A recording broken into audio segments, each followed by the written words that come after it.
think as a profession, landscape architects are getting more and more attuned. I think maybe we're not so great at advocating for our profession, but I think we're getting better at that as well. I think there is probably always room for improvement.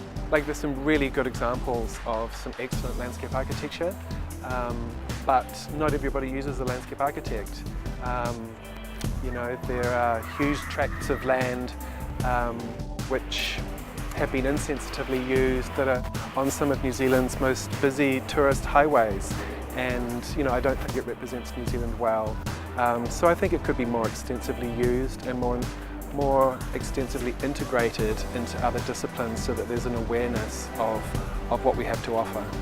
I think we get some things right. Like I think we have a fantastic design culture and design community, and I'm not sure that necessarily gets the kind of credit that it always deserves. And I think we have unbelievable talent in this country, so we get that right. I'm not sure that we get our kind of planning and our delivery of making good cities and good infrastructure right. But we've got great talent and creativity in New Zealand. I think we're doing pretty well.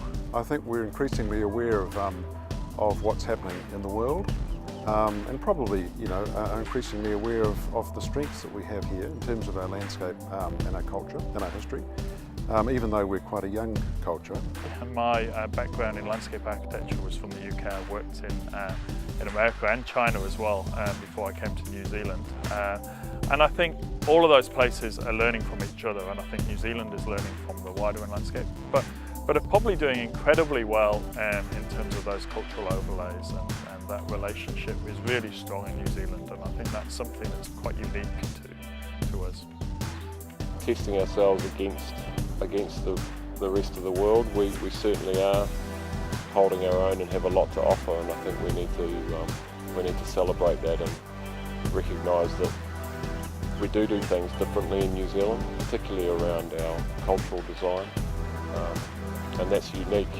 It's not only unique within New Zealand, but in a global sense in what we offer the profession.